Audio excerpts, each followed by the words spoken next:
মুখতার ইবনে Hisham বলেন, মা আমাকে যখন পানিটা দিল রে, আমি যখন পানিটা পান করতে লাগলাম, পানিটা ভিতরে যায়, যাওয়ার সাথে সাথে রে যতক্ষণ যায় ততটা রোগ আমার ভালো হয়ে যায়। মুখতার ইবনে হিশাম বলেন, আমি পানিটা পান করলাম, পানিটা পান করার সাথে সাথে আমার যত রোগ ছিল রে, আমার শরীরের ভিতরে আর কোনো রোগ নাই, আমি সুস্থ হয়ে গেলাম। মুখতার ইবনে হিশামের মা ডাক দিয়া বলেন, বাবা শুনেছি যার কালেমা পড়ে রে বাবা তোমাকে পানি পড়া দিলাম, তুমি পানিটা খায়া তুমি ভালো হয়ে গেছো। বাবা শুনেছি সে নাকি জেলখানায়।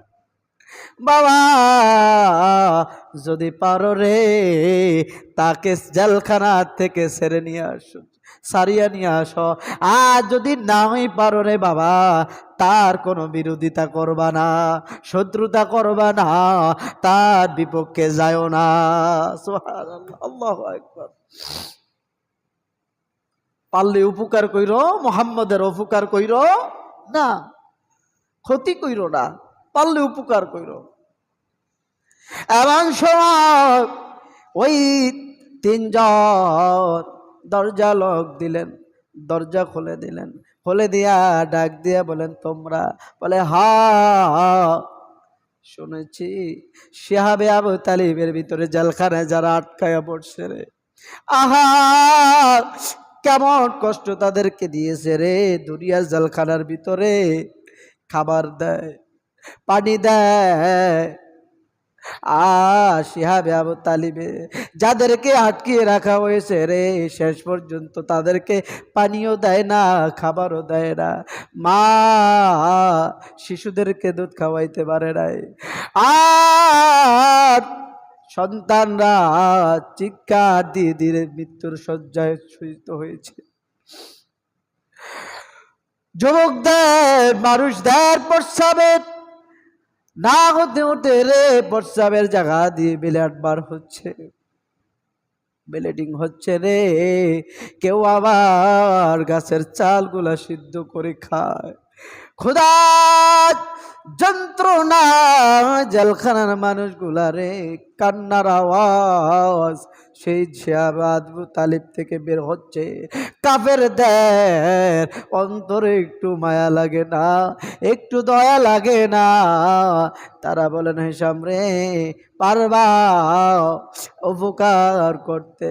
মুখতার ইবনে হিশাম বলে, অবশ্যই আমি জীবন দিও হলো রে এই নিরপরাধ মানুষগুলাকে আমরা সারিয়া নিয়ে আসবো। আওয়াজ দিয়া বলেন আল্লাহু আকবার।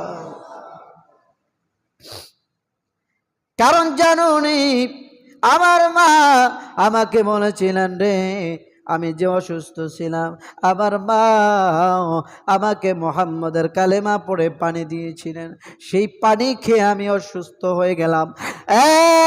শোনো, আমার মা বলেছে মুহাম্মদের যদি ক্ষতি করিও না, যদি পারলে উপকার কইরো, ক্ষতি করিও না। আজ আমি কথা দিলাম রে, মুহাম্মদের ক্ষতি করব না, পারলে উপকার করব। সুবহানাল্লাহ। তারা চারজন যুক্তি করলেন, যুক্তি করে চলে গেলেন সাইমা ইবনে আসওয়াদ ইবনে মুত্তালিবের কাছে, যায় দরজা লক দিলেন। সময় ওখান দিয়া ঘটনা ঘটলো আরেকটা। সাইমা ইবনে আব্দুল মুত্তালিব ইবনে আসওয়াদ ইবনে মুত্তালিব বলেন, আমি ঘুমায় রইলাম, আমি স্বপ্নের যুগে দেখি রে মুহাম্মদের সাথে আমি কোলাকুলি করতেছি। এই সময় দরজা লোক দিলেন, চারজন একত্রিত করে ঢুকে গেলেন ঘরের ভিতরে। ডাক দিয়া বলেন, এত রাত কেন তোমরা? বলে, আমরা এত রাত ঠিক আছি, তুমি কেন এত রাতে জাগনা? সে বলেন, রে আমি এই কারণে জাগলাম, একটু আগে দেখতেছি স্বপ্নের মাধ্যমে মুহাম্মদের সাথে আমি কোলাকুলি করতেছি। সে ছিলেন রাষ্ট্রপতি, পররাষ্ট্রমন্ত্রী সে ছিলেন। তার ভাষ্য, তার সুন্দর চেহারা তার ভাষণে যে ভাষণ দিতেন, হজ্জের সময় বিভিন্ন দেশের লোকেরা আসতেন, যেই ভাষণ তিনি দিতেন, বক্তব্য তিনি দিতেন, এই ভাষণের কারণে তার তৎপরতা আবু জাহেলের ধন ভাণ্ডার ভরপুর হয়ে যেত। বলে তুমি কি উপকার করবে? হ্যাঁ আমি উপকার করব। তো চলো আমরা কি করে, কারণ এখানে কোনো কথা বলা যাবে না রে, দেওয়ালেরও কান আছে। আমরা অনেক সময় কথা বলার সময় বলি না যে খবরদার একবার চুপ করে কথা বলি, খেলাইলে কিন্তু দেওয়ালেরও কান আছে, ভিতরে শুনবে আরেকজন, ঠিক না? তারা বলেন যে না আমরা এখানে কথা বলতে পারবো না, কারণ দেওয়ালেরও কান আছে, বা ঘরের ভিতরে যারা আছেন এরা যদি শুনে তাহলে ঝামেলা হতে পারে, আমরা আর এখানে কথা বলবো না। তারা চলে গেলেন 5 জন একত্রিত হয়ে একটা হাজ্জাত নামক পাহাড়, এই পাহাড়ে চলে গেলেন।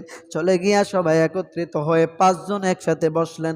বসার পরে পরামর্শ করে তারা তাদের হাতের উপরে হাত রেখে প্রতিজ্ঞা করলেন, আজ এখন আমরা প্রতিজ্ঞা করলাম যতক্ষণ পর্যন্ত মোহাম্মদকে জেলখানা থেকে সারিয়া না আনবো রে, ততক্ষণ পর্যন্ত আমরা বাড়ি ফিরব না। যে 5 জন বড় বড় নেতা, এরা বড় বড় কাফের ছিলেন, এরা বড় বড় কি কাফের। আল্লাহু আকবার। তারপরও এদের ভিতরে মায়া আছে না নাই? কারণ মুহাম্মদ সাল্লাল্লাহু আলাইহি সাল্লামের চেহারার দিকে, এত সুন্দর নূরানি চেহারার দিকে তাকাইলেই মায়ায় পড়ে যায়। সুবহানাল্লাহ সুবহানাল্লাহ। তারা চলে গেলেন, চলো আমরা কোথায় যাব? বলে আমরা আবু জাহেলের বাড়িতে যাব। সবে সাদেকের সময় চলে গেলেন আবু জাহেলের বাড়িতে, দরজা লক করলেন। কে? বললেন আমি হিশাম ইবনে আমর। আবু জাহেলের মন্ত্রিসভার উপদেষ্টা প্রধান 3 জনের ভিতরে একজন হিশাম ইবনে আমর। তিনি বলেন যে আমার মন্ত্রিসভার প্রধান উপদেষ্টা আমার ঘরে আসছে। আবু জাহেল দরজা খুলে দিয়া ভিতরে ঢুকে গেলেন। ভিতরে 5 জন একসাথে ঢুকায় বলেন, কি ব্যাপার তোমরা একসাথে আমার ঘরে? সুবহানাল্লাহ।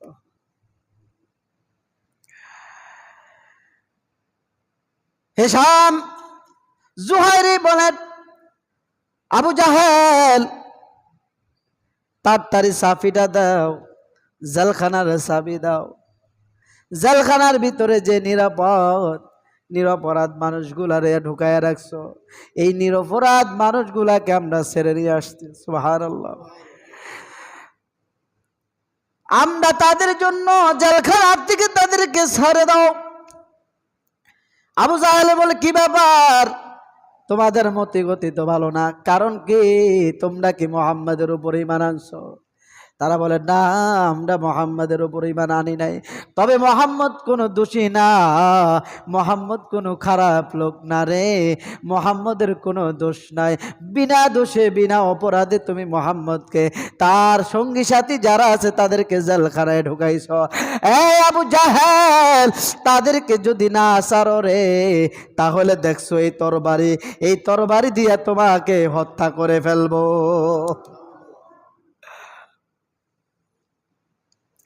তোরতে আগে সাফি দে, যদি সাফি না দেস তাহলে তোকে কতল করব না। তারা ভিতরে গেলে বুঝেন না, যখন উল্টা পাল্টা করে তখন তাদের মাথা ঠিক থাকে না, তখন ঘরের ভিতরে যা আছে কই রে কি নাস্তা আছে যা আছে তাড়াতাড়ি নিয়ে, হায় হায় এদের কি হয়েছে তাড়াতাড়ি আর।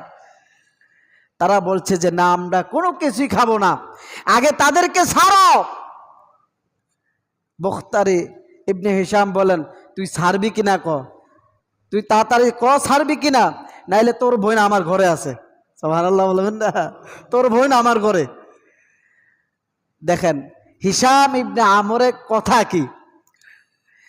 হিশাম ইবনে আমর বলেন, দেখো এরা পাগলামি করে এই রাতের বেলায় আমারে জাগিয়া, হ্যাঁ 60 জন একত্রিত হয়ে আমারে জাগিয়া, হ্যাঁ এরা তোমাকে হত্যা করবে হুমকি টমকি দিচ্ছে।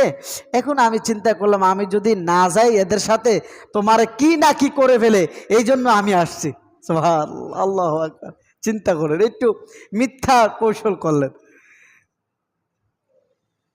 এখন কারণ সাফি তো এখন দিতেই হবে, এখন তো তাদেরকে ছাড়তেই হবে।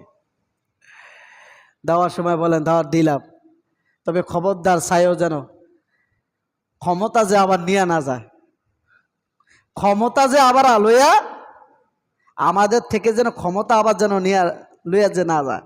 না হ্যাঁ বস এইটা ঠিক আছে, ক্ষমতা নিতে পারবো না, কারণ আমরা আছি, ক্ষমতা নিতে পারবে না। জুহাই ঢুকে কয় তুই চাবি দিবি কিনা ক, যদি চাবি না দেস, কারণ ক্ষমতার ভিতরে রাখছি আমরা। কথা বুঝে নাই, ক্ষমতা চেয়ারে যে চেয়ারের বড়াই দেশ, এটা নেতা হইস, এটা আমরা রাখছি, তোরে তোরে বানাইছি আমরা। যদি বেতাল করস আবার ক্ষমতা থেকে তাই না নিছিলাম এলাম। কথা বুঝেন নাই? বাস আর কি, জেলখানার ভিতরে যারা ছিলেন, মক্কার যত মহিলারা হারে ভালো মন্দ খাবার নিয়ে রান্ধে দলে ভলে সবাই চলে যাচ্ছেন সেই শিহাবে আবে তালিবে সিরিয়াল দাঁড়ায়। সবাই বলে কই যাও, বলে যাই আজকে মোহাম্মদের নাকি ছেড়ে দিবে। আল্লাহু আকবার, আজকে মোহাম্মদকে নাকি ছেড়ে দিবে। সবাই সুন্দর করে সবাই সিরিয়াল চলে যাচ্ছে ভালো মন্দ খাবার নিয়ে, বাচ্চাদেরকে নিয়ে, বাচ্চাকে দুধ খাওয়ায় না, সবাই তাকে আছে মোহাম্মদ কখন বাইর হবে। সুবহানাল্লাহ। এখান দিয়ে যেই চুক্তিনামাটা লিখেছিলেন দেওয়ালে টেনেছে টানায় রাখছিলেন, যে যতক্ষণ পর্যন্ত মোহাম্মদকে তারা আমাদের কাছে না দিবে ততক্ষণ পর্যন্ত তারা জেলখানায় পড়ে থাকবে। একজন দৌড়ায়া সেই চুক্তিনামাটা ছিঁড়ার জন্য দৌড়াচ্ছেন, চুক্তিনামাটা হাতে নিয়ে দেখেন চুক্তিনামায় যা লিখেছে সব পোকায় কামড়ায় খেয়ে ফেলেছে।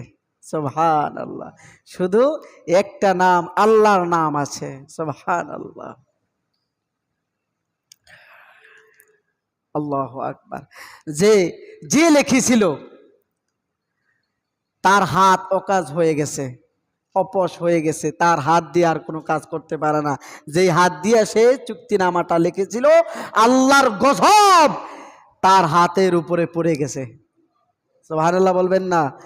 এই জন্য খবরদার কোন নিরপরাধ মানুষের উপরে অন্যায়ভাবে জুলুম, অন্যায়ভাবে হাত তুলবেন না, আল্লাহর গজব পড়ে যাবে।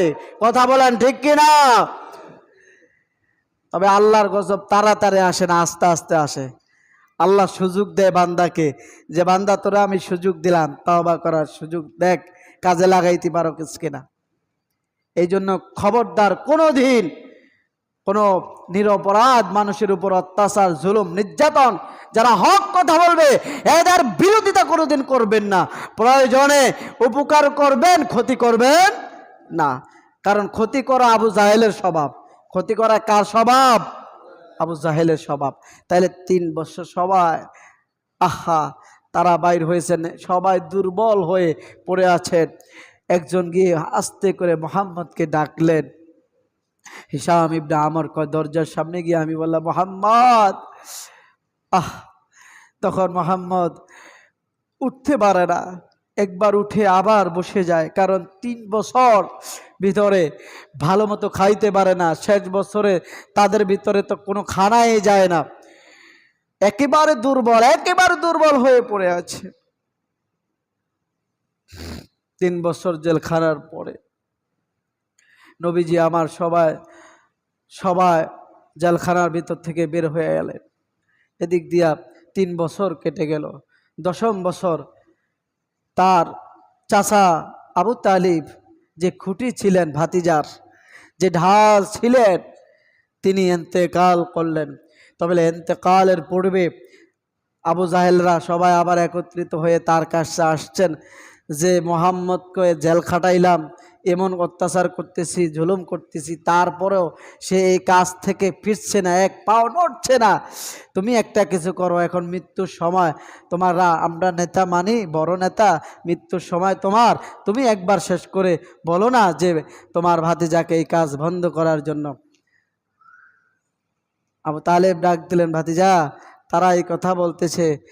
রসুল বলেন, চাচা আমার জীবন চলে যাবে, আমি এই কালেমার থেকে এক পাও পিছ নাড়াবো, পিছ পাও হব না, আমার জীবন চলে যাও।